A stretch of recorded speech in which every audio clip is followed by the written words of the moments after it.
Ahí está. Listo. Entonces terminemos con la idea de las propiedades planta y equipos, que nos queda un pelito, que inclusive esta sección, a pesar de que llega siempre algunos minutos tarde, es la que va más avanzado todavía, y después vamos a empezar de lleno con propiedades de inversión. Transversalmente creo que lo dije el martes, pero igual importante, con todos los profesores de todas las secciones, de las 8 de Santiago y de las 3 de Viña, de las 11 secciones, están terminando propiedades, planta y equipo hoy día, así que de nuevo refuerzo, ojalá lo hagan, que si ustedes quieren estudiar con sus amigos, pueden hacerlo perfectamente. De hecho, también con el centro de estudiantes estamos organizando el estudiatón antes de la prueba 1. Por las condiciones sanitarias es probable que sea online, pero una buena instancia, así como de encontrarse con otra gente, todos están concentrados en el estudio, vamos contestando como preguntas específicas. De hecho, para la prueba 2 del semestre pasado, la hicimos en físico y ya casi que estábamos al límite de lo legal, así creo que habían 100 personas o un poquito más. Y casi todo eran de contador. Fue buena instancia, ahí les compraban helado, energética, etcétera. Es como una instancia distinta de estudio. Ojalá podamos hacer algo dentro de las condiciones sanitarias, quizás para la prueba 2, pero creo que en digital también tiene su ventaja y lo que yo estoy pensando con el equipo de profesores es que quizás dividamos como salas por temas, quizás. Entonces uno dice, oye, yo no sé tanto de matemáticas financieras, yo no sé de PPE, yo no sé de lo que debería saber de los cursos anteriores, etcétera, y quizás ahí se puede armar como una dinámica más como específica, más targetizada, en el fondo, como directo al grano. ¿Sí? Por si acaso. Así que pueden estudiar transversalmente con cualquier compañero de Santiago Viña, de cualquier otra sección, aunque no esté aquí. Entonces, nosotros terminamos la clase anterior diciendo esto. Dijimos, mira, si yo revalúo el activo, que es el menos de las veces, pero que, por ejemplo, nosotros habíamos dicho que los monopolios naturales son algunas de las empresas que tienden a revaluar su activo, entonces la primera vez que revalúo positivamente, eso va a ir a una cuenta de cosas raras. Reserva por revaluación, superávit por revaluación, o también algunos profesores tienden a llamarle más otros resultados integrales, ORI. ¿Sí? Si la primera vez va negativamente, entonces va pérdida, directamente al estado de resultados. Entonces eso hace una diferencia significativa, porque esta cuenta, está como mala la cuenta, esta cuenta va al estado de situación financiera, directo al patrimonio en el fondo. Entonces no genera una utilidad o una pérdida. En cambio, esta de acá va al estado de resultados, ¿sí? Digamos que un gasto. ¿Sí? Entonces, ahí va a ser una diferencia significativa, y lo que discutimos justamente antes de terminar esto era que quizá una de las mayores razones para que la contabilización sea asimétrica, que cuando sube no gano plata, sino que aumenta el patrimonio, pero no por utilidad, pero que cuando baja, si pierde utilidad, es el pago de dividendos.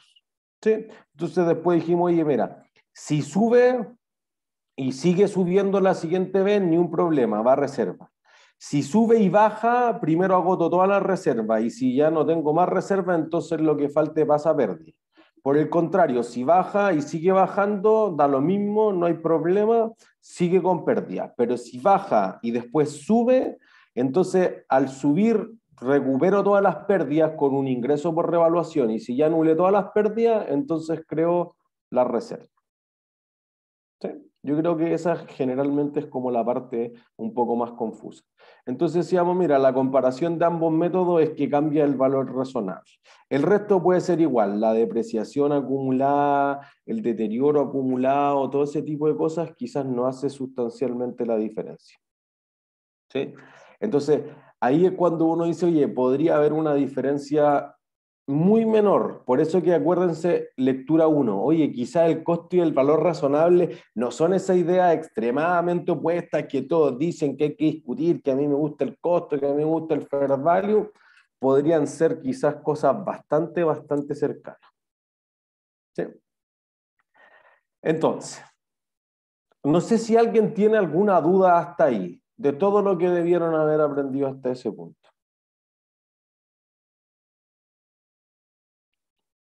No.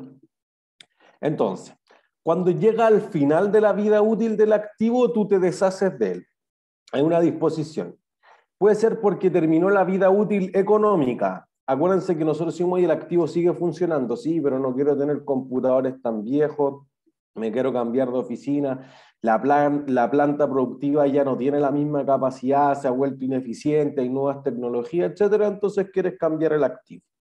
Puede ser que al final tú digas, me deshago de esto porque lo voy a vender. Entonces tú eres una aerolínea Emirates. ¿Tú tienes aviones nuevos o tienes aviones viejos? Los más nuevos, ¿Por qué? porque es como parte de lo que vende la empresa, así, como, como calidad en sí. Eso. Te vende que hay algo de lujo, entonces tú dices, oye, si voy a pagar $5.000, no voy a ir en un avión viejo. Pero si tú eres Sky o tú eres Ryanair, una aerolínea low cost, ¿tus aviones son nuevos o viejos? Viejo, Viejos, porque no podría tener aviones nuevos y mantener los costos al mínimo. ¿Se entiende? Entonces, si tú eres Emirates, digo, oye, a los 5, a los 7 años vendo el activo. Y hay un mercado donde puedo comprarlo, la aerolínea low cost. ¿Se entiende? Entonces podría haber una diferencia. Podría ser que además llegue al final de la vida útil y tú quieras destruirlo. Por una razón estratégica. Oye, yo llego, tú eres un laboratorio que hizo una serie de ensayos con unas máquinas que fueron diseñadas para ti. Tú no las vas a botar a la basura, viene a la competencia y te copia. Entonces quizás tú quieres destruirla. ¿Se entiende? O tiene una vida útil y el activo se destruye después de eso simplemente. Entonces podría ser otra razón para disponer del activo. Puede ser que haya quedado obsoleto, entonces no es solamente que se terminó la vida útil económica, sino que realmente se terminó la vida útil física, o tú dices, oye, podría ser que no llegó al final de su vida útil, pero hubo un cambio tecnológico, lo que decíamos antes, los teléfonos públicos, y chao, ya queda totalmente obsoleto. Ah, ya, pues entonces me tengo que deshacer de eso. ¿Sí? O tú permutas el activo. Oye, yo voy a reemplazar el activo, entonces la ropa puede ser más evidente. Oye, yo tengo ropa vieja y París te la recibe para reciclarla, etcétera. Entonces, todo lo que tiene que ver con reciclaje de activos más importantes para la empresa, cada vez más importante. Entonces tú dices, oye, yo cambié un televisor viejo por un televisor nuevo, más algo de efectivo, obviamente. Podría haber una permuta. ¿Se entiende? Entonces, en cualquiera de estas situaciones, lo que va a ocurrir es que tú ganas o pierdes. ¿Se entiende? Independiente, por ejemplo, tú podrías donarlo. Si tú donas el activo, tú tienes cero ingresos, pero va a salir un activo. Como va a bajar un activo, entonces perdí plata. Si es que valía contablemente algo. ¿Se entiende? Debe haber una razón para que las empresas quieran donar su activo. ¿Por qué razón quieren donarlo?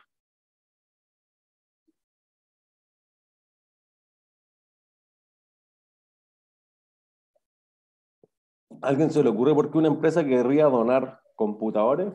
Porque es más fácil que destruirlos. Eh, Pagar menos impuestos. por ahí va. Quizás es más fácil que destruirlo y quizás realmente tiene una razón, digamos, como altruista la empresa, pero pagan menos impuestos. Particularmente en la ley de donaciones de Chile, todo lo que tú dones lo puedes pasar como gasto. Eso ya reduce tu utilidad y por lo tanto entonces va a tener menos que pago de impuestos. Pero además la mitad del valor de lo que hayas donado genera un crédito tributario. Por lo tanto, tú habías ganado 10 millones y donas computadores por 3, perdón, te quedan 7. Ya pago 3 millones menos multiplicado por la tasa de impuestos, digamos 25% para hacerlo redondo, tú ya pagas 750.000 menos de impuestos. Entonces, en vez de pagar 2 millones y medio que era el original, ahora pagas 1.750.000. Además, la mitad de lo que tú donaste, después tiene matices de cómo se valoriza eso, etcétera, pero lo estoy haciendo a muy modo, digamos, en bruto. La mitad de los 3 millones que donaste, 1.500.000 actúa como un crédito tributario. Entonces, el gasto por impuesto bajó de 2,5 a 1.750.000 y luego tú eso ocupaste 1,5 millones, te queda 250.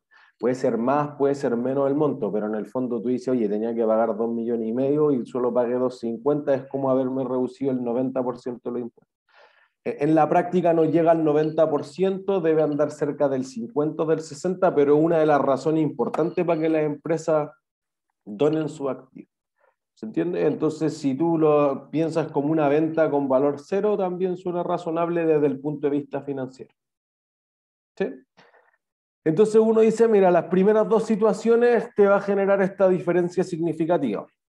Si tú lo destruyes en el fondo, va a haber una disposición del activo. Oye, porque te quemaron un camión nomás por una empresa forestal. ¿Se entiende? Entonces tú es probable que si recuperaste cero, entonces tiene todo lo que haya valido el activo contablemente debería llevarlo a pérdida. ¿Sí?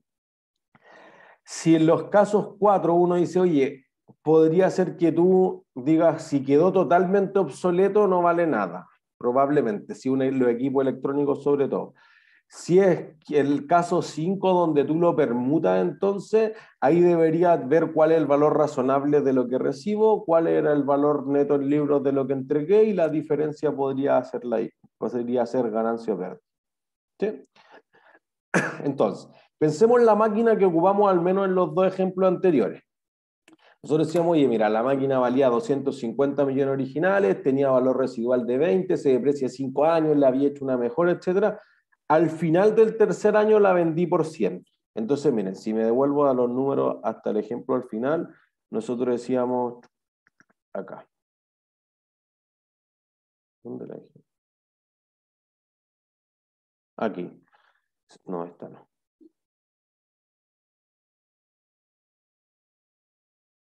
Acá. Al final del tercer año, entonces nosotros decíamos, mira, se va a depreciar 2.300 por cada unidad, el primer año tenían 35.000 unidades producidas, el segundo año tenían 10.000, después tenían 20.000, etc. Entonces, el activo va a tener el valor original, los 250 millones, menos los 2.300 por cada unidad. Entonces, fíjense, originalmente valía 250 millones. Los 2.300 por las, si no me equivoco, 65.000 unidades que se habían producido, había depreciado el activo en 138. Entonces tú dices, oye, mira, 250 menos 138, el activo vale neto en la contabilidad 112. Me pagaron 100, ¿gané o perdí? Perdí 12. Perdí 12, listo. Entonces tengo menos patrimonio. El patrimonio se reduce por el debe o por el haber.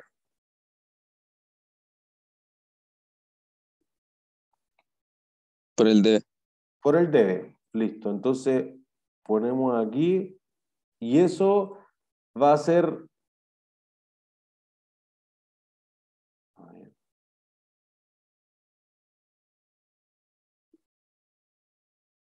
¿Qué ocurrió? Pero se entiende la idea. ¿Sí? Entonces ahí uno dice, oye, para que cuadre el registro contable o en la ecuación contable, etcétera, pierdo. Si yo lo hubiera vendido por 140, por ejemplo, entonces tuve más cargo. Por lo tanto, hubiera tenido una ganancia en la venta de la propiedad, planta y equipo. ¿Se entiende? Entonces, fíjense que aquí tú no estabas esperando venderlo.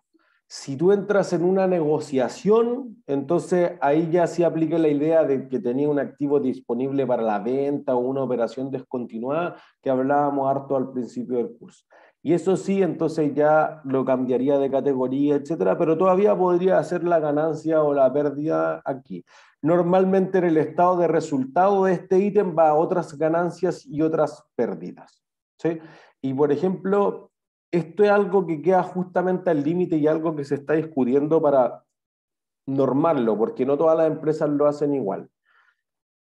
Piensen que este es simple, esto es Falabella, y tú vendes una máquina. ¿Eso es parte de tu utilidad operacional o no es parte de tu utilidad operacional? No lo es. ¿No lo es? ¿El resto qué piensa?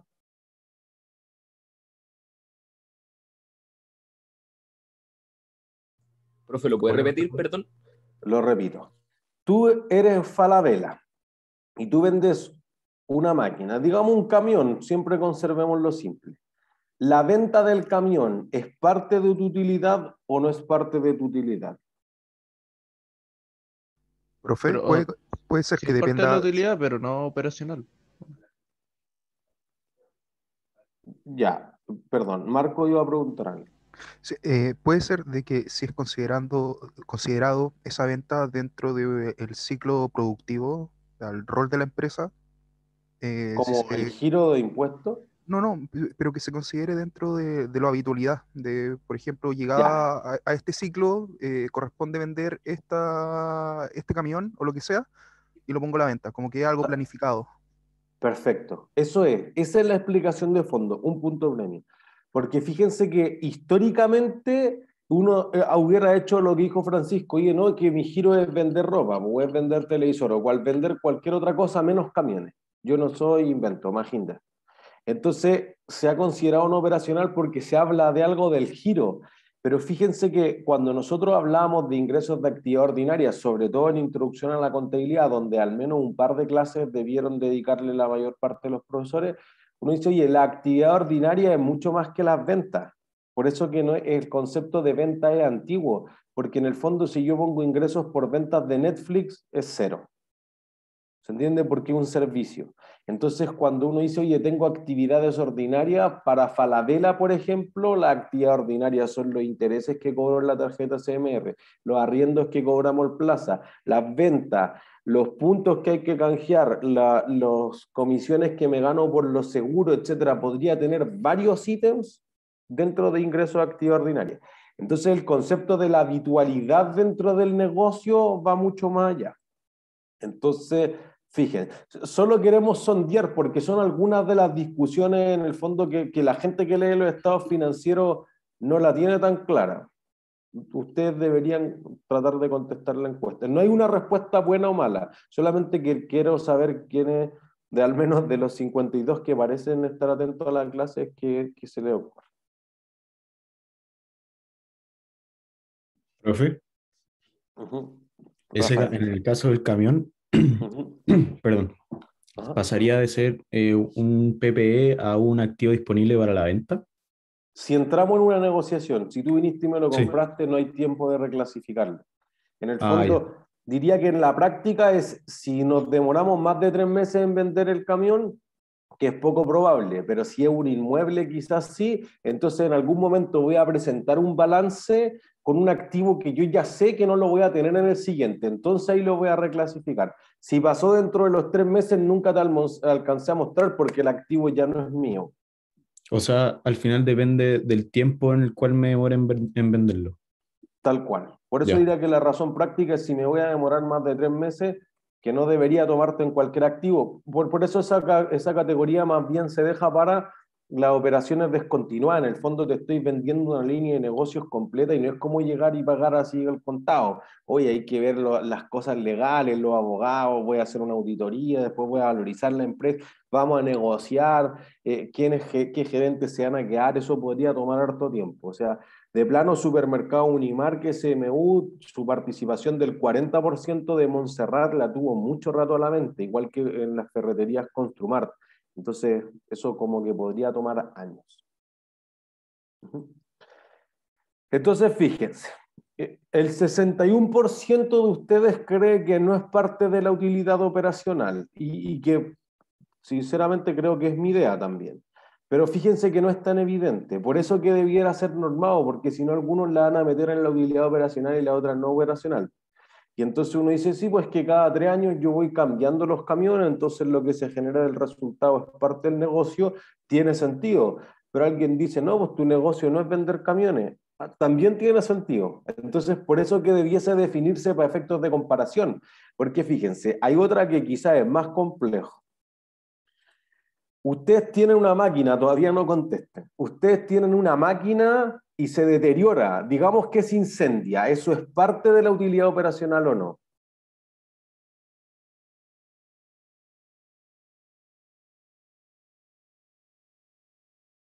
¿Cómo?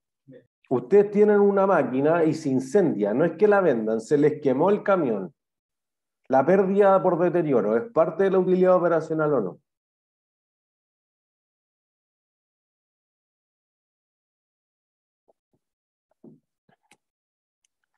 Fíjense que esta, mientras van contestando, esta pregunta es mucho más de fondo de un ingeniero comercial, porque ustedes después, gerente, les va a tocar darle bono a sus trabajadores. Y el bono probablemente depende de la utilidad operacional. Entonces ustedes quieren saber si incluirlo o no dentro de la utilidad operacional. Si va al debe, al haber, chao, eso es otro problema minúsculo para un ingeniero comercial, pero para ustedes sí les va, oye, no, pues que mira, perdimos tanta plata por camiones, no te va a dar bono, no hay plata. No, pero si le quito los camiones, si hay ganancia operacional, chuta. Entonces eso te puede generar un problema, una huelga, etcétera. Entonces podría ser significativo. ¿Sí? Voten. 5, 4, 3, 2, 1. Yo cruzo los dedos porque los 11 que no votan no están viendo Netflix, sino que no tienen clara la respuesta. Debía haber puesto un no sé. De nuevo, fíjense que uno cree que la pérdida por deterioro no es operacional, pero no todas las empresas lo hacen transversalmente. De plano, por ejemplo, en activos biológicos, la revaluación de los activos biológicos para algunas empresas es operacional o no es operacional, algo que vamos a mostrar ahora y que ojalá ustedes después lo puedan ver en el caso de Mallplaza versus Parque Arauco, que nosotros vamos a dar como trabajo en clase o como tarea, lo estamos discutiendo todavía con el resto de los profes, vamos a decir, podría ser que si yo lo considero parte del negocio, se aumenta la utilidad. Si no lo considero parte del negocio, se subestima la utilidad. Entonces, como que no es claro dónde tienen que ir. Por eso que las empresas ni siquiera están obligadas a tirar una línea en el estado de resultados y poner la utilidad operacional. Si dentro de la empresa no hay unanimidad frente a la respuesta, entonces mejor no colocan eso. Entonces es más complejo. ¿Se entiende? Entonces ahí uno podría decir, mira, hay distintas cosas que van a incluir aquí. Entonces nosotros le pusimos pérdida en venta, si eso va arriba en el estado de resultados, no va arriba en el estado de resultados. Le diría que lo que se ha hecho más tradicionalmente es ponerla abajo de la utilidad operacional, porque no es parte del negocio. Pero lo que decía Marco al principio tiene súper harta razón. Salir de la idea del giro, porque tu giro no tengo idea qué es, o cada vez es más difusa la línea que está dentro del giro y que no, sino más entrar en la habitualidad, porque en el fondo los inversionistas, los que leen los estados financieros y colocan plata en la empresa, quieren proyectar hacia adelante, que es algo que nosotros vamos a tratar de hacer hacia el final del curso. ¿Sí? Entonces uno dice, oye, mira, si tú tienes el activo disponible para la venta, se mide el valor contable que tenía o el valor neto de realización, algo igual a lo que se hace con los inventarios. Se fijan que es como un activo de largo plazo que transitoriamente pasa a ser de corto plazo, como un inventario. Y entonces en ese momento deja de depreciarse, porque tú dices, oye, mira, este camión ya no lo vamos a utilizar más, durante las próximas 2 semanas lo van a lavar, le van a hacer todos los mantenimientos, etcétera, y se va a vender en 2 semanas más. Entonces en esas 2 semanas deja de depreciarse. Ya no está en uso. Entonces ya no entra en la categoría de un activo para fines productivos y o administrativos. ¿Sí?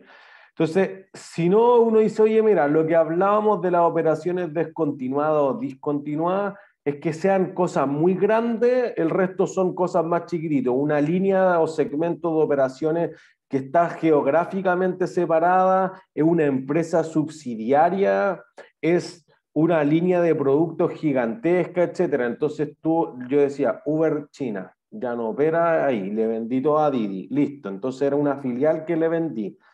Ripley, oye, Ripley ya no opera en Colombia, lo mostrábamos, o en la ayudantía, oye, la Polar ya no opera en Colombia, listo, un segmento geográfico. Compañía de Aceros del Pacífico ya no se dedica a los perfiles de metal. O, por ejemplo, Cristalería Chile, después del 2012, ya no es el dueño de Megavisión, se le vendió Mega al grupo Betia, listo. Un segmento de negocio que geográficamente está en la misma parte, pero es una cosa significativa.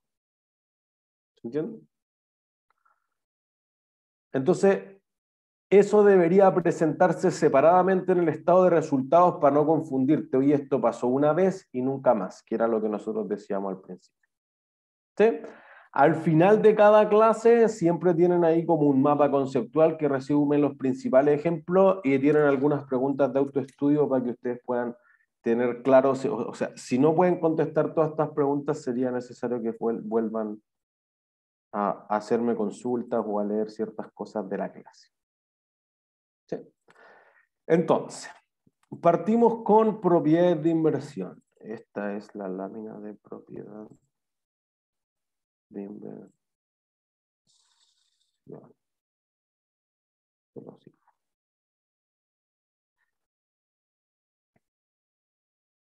Aquí.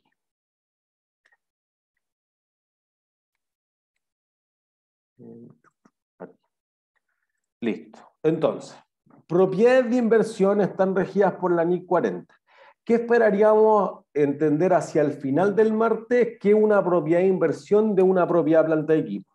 Que propiedad de inversión es un concepto que aparece justamente con la IFRS. No existía antiguamente, sino que ambos se llamaban los activos fijos. Por eso quizás los profesores más tradicionales hablan mucho del activo fijo, que es además el concepto tributario que existe para todo este tipo de activos. ¿Cómo se diferencia el modelo del valor razonable de las propiedades de inversión del modelo de revaluación de la NIC 16 para propiedades planta de equipo, que suenan súper parecidos, pero no son los mismos? Entender en qué extraño caso o erróneamente quizás se debiese ocupar el modelo del costo y ver ciertos casos específicos, complicaciones de las inversiones inmobiliarias o propiedades de inversión. ¿Sí? Entonces, Hotel Santiago. Los que sean de Santiago es probable que hayan pasado por ahí, ¿sí? Entonces ven esta torre del hotel. El hotel es legalmente de una empresa que se llama Hotel Corporation Chile, del grupo Salle.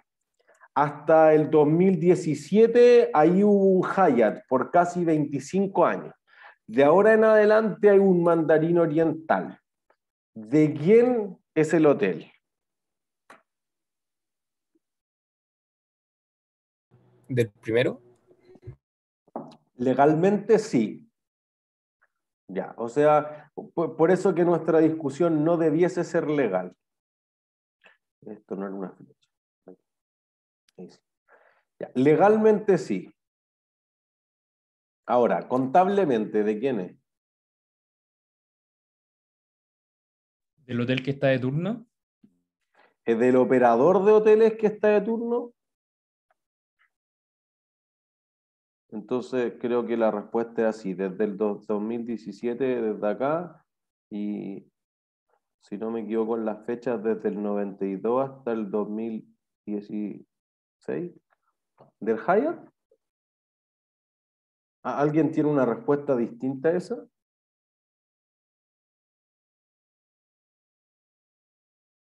¿Alguien de plano no tiene idea cómo contestar esto? Porque fíjense, acuérdense la definición de activo. Ante la duda siempre voy a volver a la definición. ¿Quién es el que va a disfrutar la mayor parte de los beneficios económicos? El dueño, ¿Cuál es el dueño? el primero que dijimos, Alonso, eso. Ya, HCH, hagámoslo más simple. Ya, HCH. ¿Por qué? ¿Por cuánto tiempo va a disfrutar de los beneficios de esa empresa?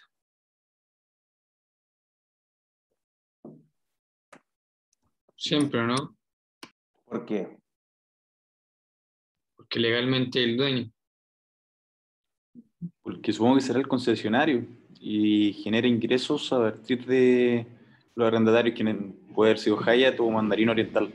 Listo. Por ahí va. Fíjense que los beneficios para el dueño legal son arriendos. Para Hyatt o para Mandarín Oriental, ¿cuáles son los beneficios? Aquí está mala la punta. Ellos arriendan piezas, o sea, arriendan el lugar y hacen sus operaciones regulares ahí y generan ingresos a partir de esa operación. En cambio, Hotel Corporation Chile genera ingresos a partir de el arriendo. Es como si fuera, si HCH fuera como un mall y ¿Sí? los otros hoteles fuera Falabella. Eso es, tal cual, perfecto. Por eso que quería salir de una propiedad de inversión regular. Fíjense que Hotel Corporation Chile tiene la propiedad de inversión porque dice, mira, aquí está el inmueble y chao pescado. Tus beneficios están garantizados. Hyatt o Mandarín Oriental no tienen eso, porque si te entrego así nomás, aquí está tu pieza vacía, nadie le va a pagar el servicio.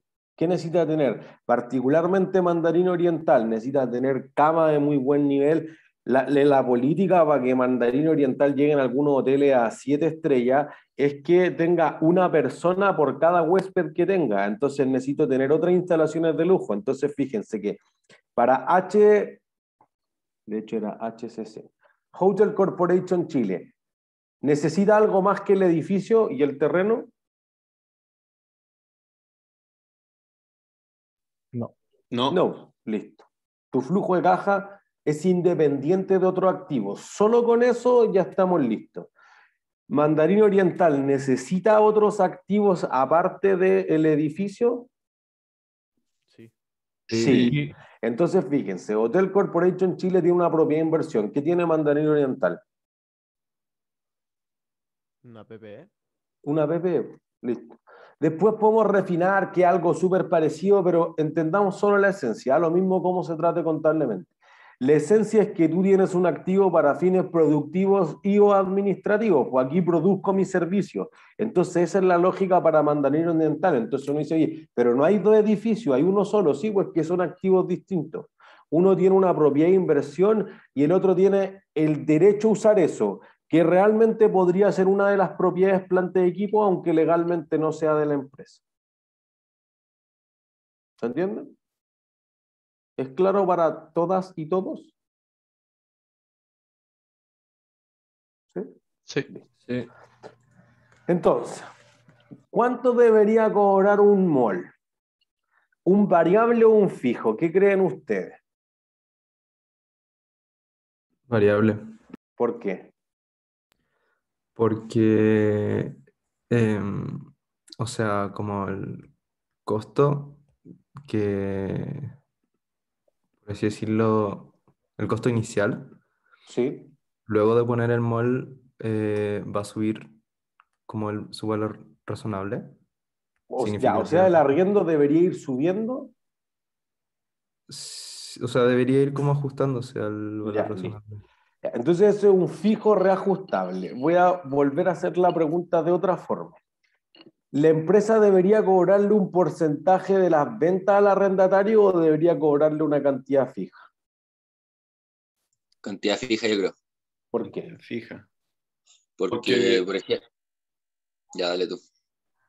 No peleen. Se me ocurre, por ejemplo, que los ingresos en meses de Navidad y los ingresos en meses normales no van a ser los mismos y que te cobren un porcentaje en meses donde realmente está así la gran partida de las ganancias, no es justo, creo yo. Pero va más gente. Entonces como que Bien. el mall es más valioso en esa fecha, ¿no? Claro. Pero, Entonces, pero debe ser algo parejo, donde constante, o sea, donde el cobro sea constantemente igual. ya, o sea, ya, eso es de parte del Parque Arao, como el Plaza, Sencochú Shopping Center, Vivo, el Grupo Patio, cualquier operador de centros comerciales. Pero ahora mírenlo desde el lado del arrendatario. Quizás tú no eres una mega tienda, pues imagínense a alguien que tiene una tiendita, no sé, o algo más chico, una librería, no sé ya, Lápiz López. ¿Lápiz López querrá pagar siempre el mismo aunque no venda nada? No, pero es que, ¿Qué profe, preferiría? el terreno el local en sí no debería valer más influyéndole la temporada, porque al final eso es el problema de la tienda. O sea, pero podría ser, depende, por eso es que tenemos que entender la industria de los malls y lo vamos a tratar de digerir. No espero que tengan una respuesta concreta, es una pregunta de apertura. Pero fíjense que hay algunas tiendas que nadie sabe que existen. Entonces la gente entra a esa tienda solo porque están adentro del mall. Pero por el contrario, tú dices, oye, da lo mismo si yo pongo un Falabella en el formato standalone. Providencia, dejo solo la tienda de Falabella y la gente igual va a llegar. O París. Depende de la tienda. Entonces, tú dices, oye, si es muy chiquitita, me conviene, yo no tengo plata ni para hacer publicidad, etcétera. Imagínense los módulos que están en el pasillo, en el fondo. Oye, si yo me pongo en el Plaza Espucio es súper rentable, si yo me pongo en el Costanera Center, en Alto Las Condes o en el Parque Arauco de Kennedy, es muy rentable. Quizás si yo me pongo en un portal que ya es un formato más chico, entonces en San Miguel o en Ñuñoa o en La Reina, quizás ya no es tan rentable poner un stand en la mitad de la nada. Pero ese stand va a invertir cero en publicidad. Pero fíjense que el Parque Arauco sí va a invertir en publicidad, decir, oye, vengan al Parque Arauco y el Mall Plaza va a ser y va a traer show a costa de Mall Plaza para que la gente venga y mientras tanto se va a pasear y algo va a caer de una venta como residualmente. ¿Se entiende? Y esta pregunta quizá era mucho menos crítica hace 2 años, pero fíjense, la mayor parte o una parte significativa de los meses del año pasado los malls estuvieron cerrados, que podría ser algo que va a pasar en muchas comunas ahora. Entonces tú dices lo siguiente, el arrendatario tiene 0 ventas durante un mes, ¿debería pagar el arriendo o no? Sí. ¿Sí? ¿Por qué? Porque el arrendador, o sea, si yo, por ejemplo, soy Adidas y no vendí nada en el Parque Arauco, igual estoy ocupando un lugar. Entonces igual debería pagar el arriendo. Ya, pero Adidas resiste. Profe, igual puede Lápiz ser López, que, capaz que no resiste. Perdón, Allen. disculpe, profe, pero igual puede ser que se llegue como un acuerdo, ¿no? Con Por ahí el... voy. Por ahí voy. Por eso ustedes no piensen como la contabilidad, chao. Ustedes son el gerente de tal mall. Ustedes tienen que decir, oye, págame el arriendo o te echo. Y eso Depende del pasó. tamaño, No Pero conviene depende del igual. tamaño de la tienda, güey. Hubieron en malls donde eso no pasó. Bueno, por eso Donde voy. los gerentes decían, ¿por qué les voy a estar cobrando si ellos no están generando ingresos? Tal cual, pues. Entonces, y diría que, por ejemplo, Grupo Patio, que está más dedicado al formato de strip center, más bien vecinal, no son 150.000 metros cuadrados arrendables, tipo el Alto Las Condes, sino que es un formato más de 10.000 o 20.000, que es el formato Power Center. Uno dice, fue mucho más amable en eso, po. Pero obviamente eso generó muchos menos ingresos. Entonces tú dices, oye, bueno, depende de muchos factores. Por eso que ahora ustedes deberían decir, oye, yo no cobré el arriendo, capaz que llega gente general y me echan. Pero si yo lo forzaba a pagar el arriendo, ¿qué le podría pasar al pequeño local? No sé, una carnicería así como en la esquina, una pequeña tienda de herramientas, de mascota, un sushi. Se va a tener Si que yo, ir. se va a tener que ir, pues va a terminar quebrando. Entonces yo voy, ya, pues, si no me paga, lo echo. Pero ¿cuánto ocuparía esa política?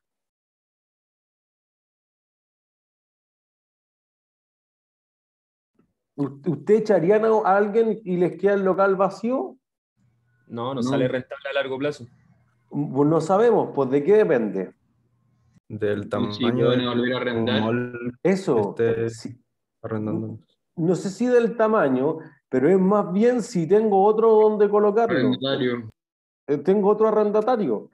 Entonces, por eso que particularmente desde el año pasado la proporción de los contratos se fue mucho más a variable. Históricamente igual han tenido un variable. Les diría que un contrato súper estándar de un mall es algo así como, oye, tú pagas de arriendo 500.000 o el 7% de las ventas, el mayor entre ambos.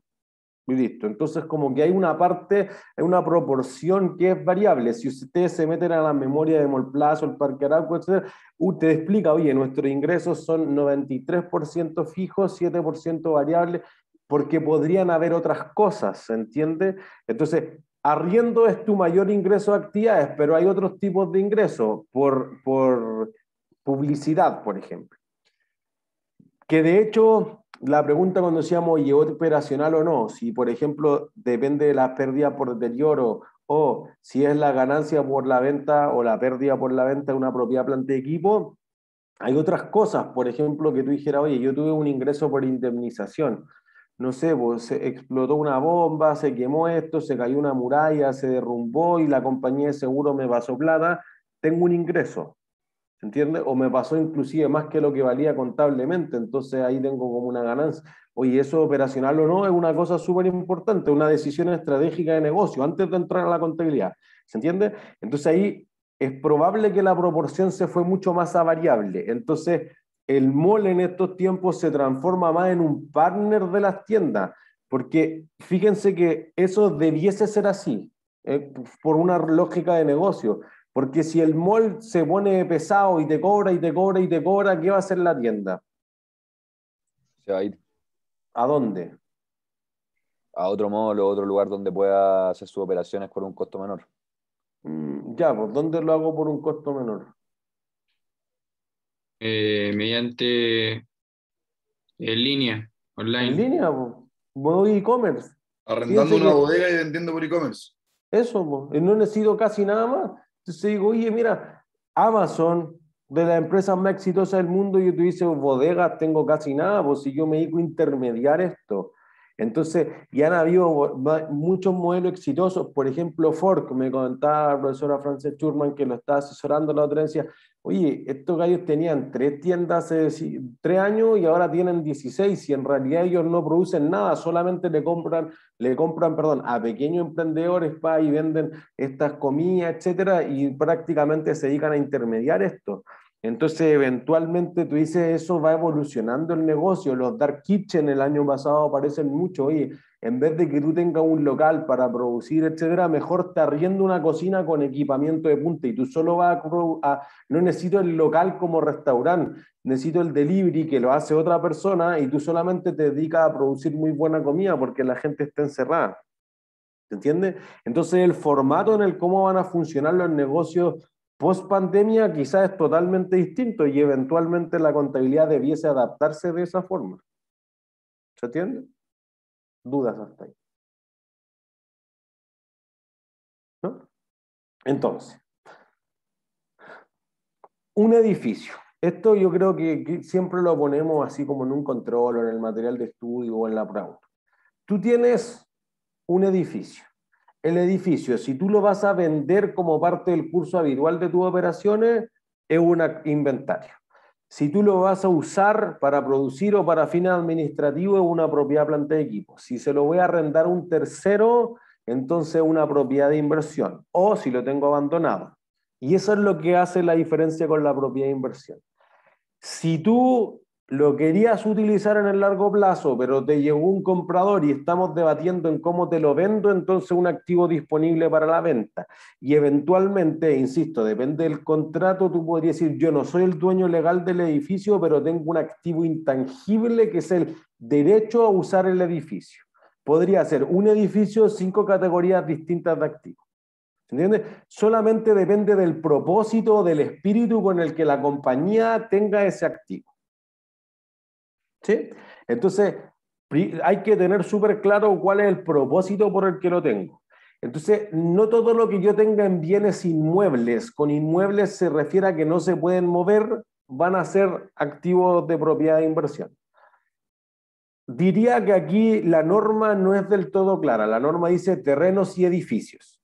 Entonces uno dice, oye, yo tengo un puente, ¿puedo mover un puente?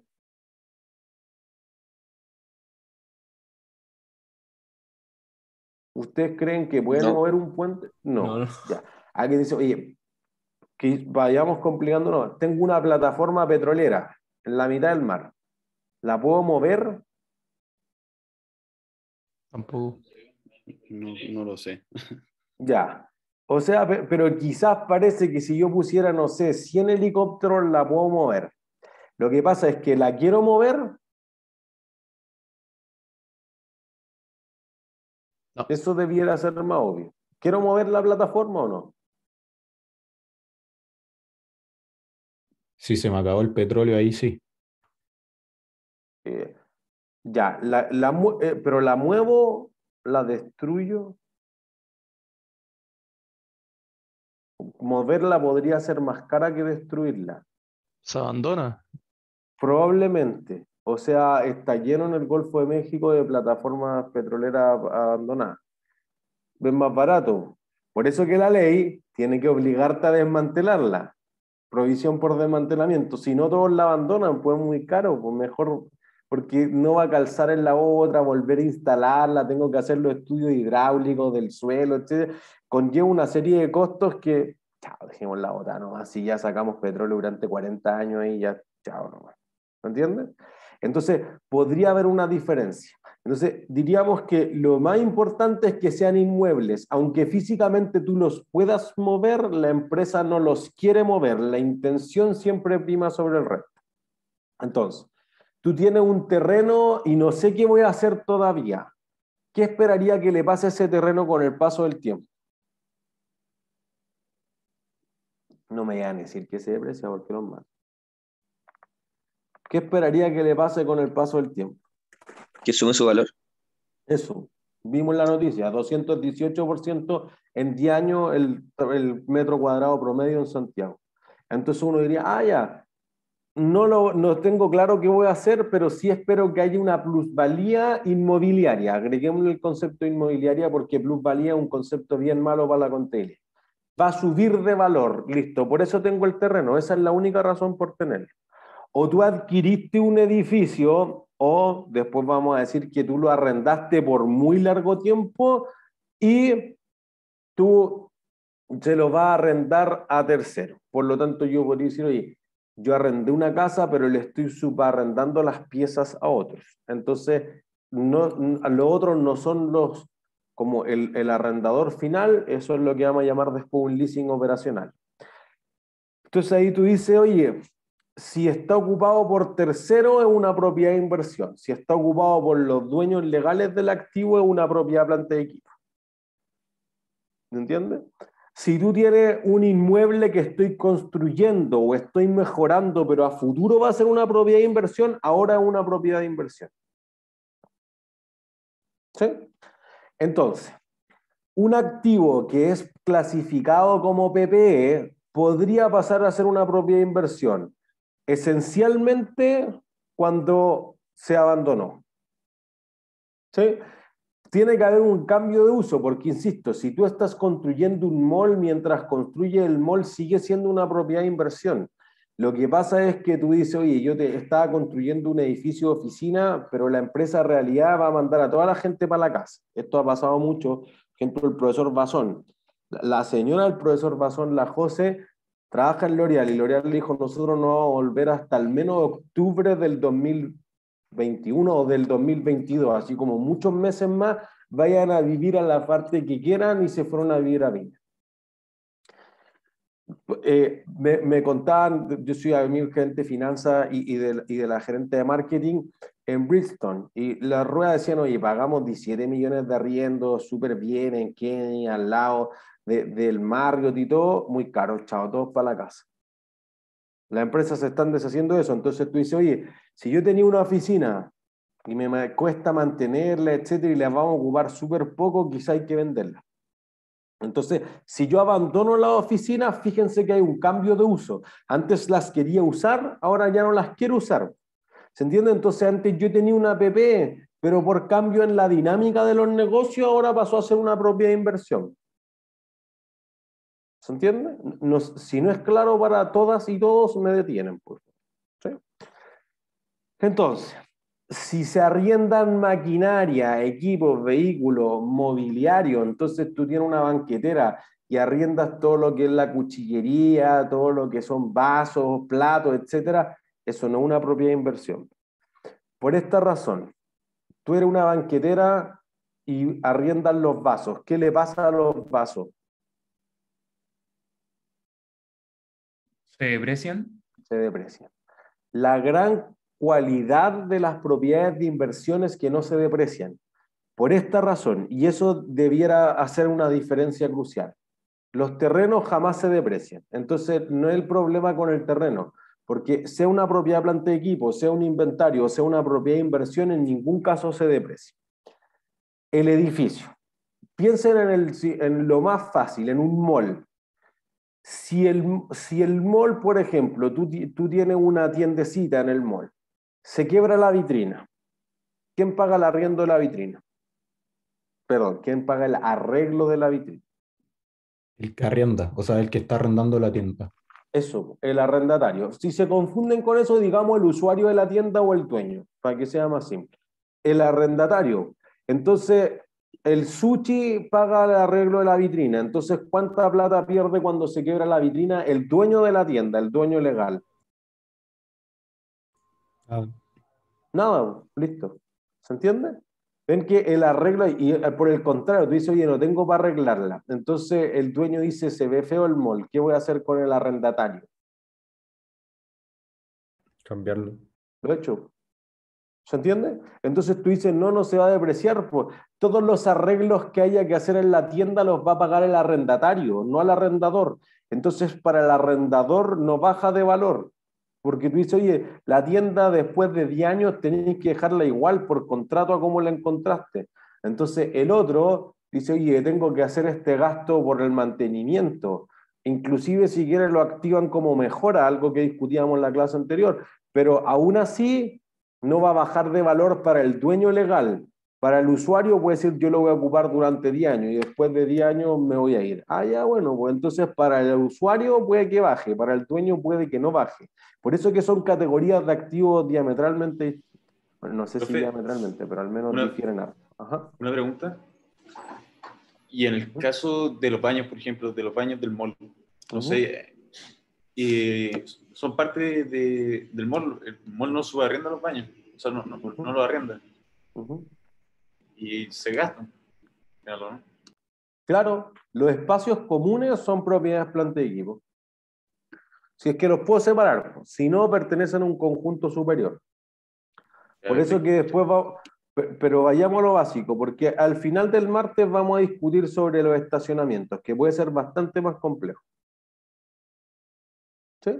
Entonces, los espacios comunes podría haber una diferencia, quizás porque no generan ingresos así como evidentemente, pero si no tuviera baños no puede funcionar el mall, entonces indirectamente sí te generan un ingreso. ¿Sí? Ok, muchas gracias, profe. Entonces, fíjense que son clásicos ejemplos de propiedades de inversión las oficinas, sean que estas oficinas son virtuales, de cowork o todo lo que han visto ahora, o que sean todos de la misma empresa, en el fondo la foto que está a la izquierda abajo, o que eventualmente tú tengas una fábrica o un laboratorio, etcétera, o tú tengas una bodega. Entonces, fíjense que la bodega ya es un galpón lo más piñufla posible, nada muy sofisticado. Lo mismo en supermercado, no tengo una superconstrucción tampoco, está vacío adentro. Entonces, esa parte podría ser perfectamente que el que construya eso y se lo arrienda a otro, hace la diferencia. ¿Sí? O las bodegas también, no solamente la propiedad de inversión industrial, sino que podrían ser perfectamente que tú estás mini bodega, un super negocio que se está haciendo hoy en día, y eventualmente tú tengas bodegas industriales también. Entonces podría ser que tu negocio no es el bodegaje, o tú eres una empresa internacional. Me acuerdo que en algún momento conversamos con el gerente de inversiones de MetLife, decía, para nosotros es súper bueno hacer negocios con Avon, por ejemplo. Yo le construyo todas las bodegas y ellos lo operan.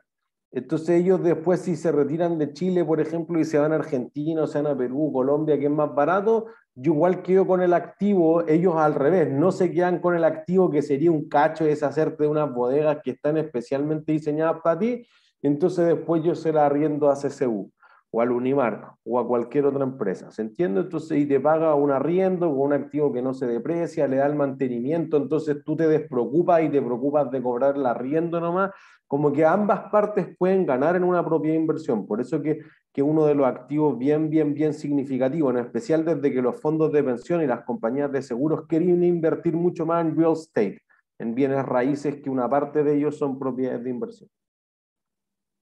¿Se entiende? Entonces, ahí uno debería pensar en que, en general, aquí uno dice, mira, cuando están pensando en propiedades de inversión, estamos pensando en la parte de renta, lo que decía el capítulo renta, ya, esa es la propiedad de inversión. Cuando tú piensas en la parte de desarrollo, es más bien un inventario, porque tú vas a construir el condominio y vas a vender las casas. Aquí generalmente se separa en oficinas, bodegas, o bodegas y fábricas. Normalmente se pone una categoría en Inglaterra, sobre todo, que es industrial, en retail space. Entonces, en el espacio como arrendarlo tiendas, tienes residencial, que sería arrendar las casas a personas simplemente. Tienes ocio y entretención, normalmente cine, normalmente hoteles también, y son más o menos tus 5 categorías. De repente ponen especiales, así como aeropuerto, marinas como en el puerto, bueno, aeropuerto, puerto, digamos, por mar, etc. ¿sí? Pero en general son esas 5 categorías que son sumamente significativas para como la rentabilidad que reflejan, etcétera, lo rápido que se pueden colocar. Fíjense que aquí una parte del negocio importante es la tasa de vacancia. Entonces, por ejemplo, y lo van a ver después en el caso, Mall Plaza, Parque Arauco y Cenco Shopping Center tienen 93, 94% de ocupación de sus metros cuadrados. Entonces, fíjense que cuando se podía ir al mall o las veces que han ido, es súper difícil que uno vea una tienda que la están arreglando. En especial, por ejemplo, el patio de comida. Uno dice, oye, ahí el espacio es de los más caros, entonces es difícil que tú tengas eso mucho tiempo vacío. Probablemente ahora más porque la gente no puede estar en el patio de comida, entonces si no tiene un espacio abierto no hay nada que hacer ahí. Pero antes era súper difícil ver un espacio, entonces en general tienen el arriendo casi todo arrendado. No en otros casos, que por ejemplo los malls que se estaban construyendo el año pasado es difícil colocar las tiendas ahora. O bajo mucho los arriendos y voy a quedar recibiendo poco, pero al menos tengo ingresos, o me aguanto hasta algún momento, pero tu problema es hasta cuánto aguantar, digamos, que el no arrendar no te permite pagar los costos de construcción, los intereses al banco, etcétera, etcétera, etcétera. ¿Se entiende? Entonces, fíjense. Y con esta idea esencial vamos a cerrar la clase de hoy día. Ustedes construyen un mall. Esta pregunta va por un punto medio. Ustedes construyen un mall. ¿Qué será la tienda o el espacio arrendable más importante para construir un mall en Chile? ¿El estacionamiento quizá? No, porque fíjense que el estacionamiento podría no cobrar. ¿El patio de comida? La entrada principal. El patio de comida es el segundo más importante. O sea, primero voy a hablar con el que yo busco y después, segundo, armo bien el patio de comida. ¿El primer piso? ¿Pero quién? ¿El supermercado? No sé si todos los malls tienen un supermercado. Falabella, Ripley y esas tiendas. El supermercado y esas tiendas es lo que uno llama un ancla. El ancla es justamente el que trae a la gente al mall. Pero esos son el tercero que llamo. Un buen ancla te hace el mall porque te paga los costos fijos y con el molío, con el chiquitito, entonces ahí es donde genero la rentadura. Pero ese es el tercero que llamo. ¿La oficina? No, no todos los malls tienen oficina. Ojo. Puede ser que en el Alto Las Condes funciona Cencosud, en el Parque Arauco de Kennedy funciona Parque Arauco, pero no todos los otros tienen oficinas. ¿Las bodegas? No todos tienen, diría que es muy caro meter bodega en un mall. ¿Cines? Cine, listo. Un punto premio, Alessandra. El cine primero. Entonces, no pongo el cine cerca de la entrada del mall, le pongo difícil acceso. Piensen en la lógica de negocio, después cualquier cosa de la ecuación contable lo hacen. Pongo de difícil acceso al cine. ¿Por qué? Digamos que solo hay una entrada y lo pongo en la otra punta del mall. ¿Por qué pondría el cine en la otra punta del mall? Para que pasen por las tiendas. Para que se recorran todo el mall, sí. Y entre medio, antes de llegar al cine, ¿por dónde deberían pasar? Por todo el mall. El patio de comida. Por el patio de comida. Por eso que el segundo más importante es el patio de comida. Entonces los niños, compran una hamburguesa, ya listo. Entonces, mientras tanto, tú te paseaste por todo el mall y de repente entonces te gustó algo. Y entonces ahí está la gracia. Por eso que las anclas las pongo más o menos en distintas esquinas del mall para que la gente tenga que ir a una tienda que arriende muchos metros cuadrados. Imagínense 5.000, 10.000, etc. Que ahora las anclas son más supermercados, pero antiguamente no ponía el supermercado dentro del mall. Ahora como que es más evidente. Pero tú ponías un Ripley, un Falabella, un París, obviamente, o no sé, algún otro, un Forever 21, quizás, que tiene un área de ventas más grande. Quizás si tú pones un Zara, eso no trae tanta gente, por eso que los metros cuadrados son más pequeñitos. ¿Se entiende? Si tú vas a un strip center, un formato más bien vecinal, entre 5.000 y 10.000 metros cuadrados, tú anclas un supermercado o qué otra cosa trae gente al strip. Profe, una pregunta. Rafael. Que, por ejemplo, en el caso del Alto Las Condes, que el cine está como en el tercer piso y justo abajo hay una entrada.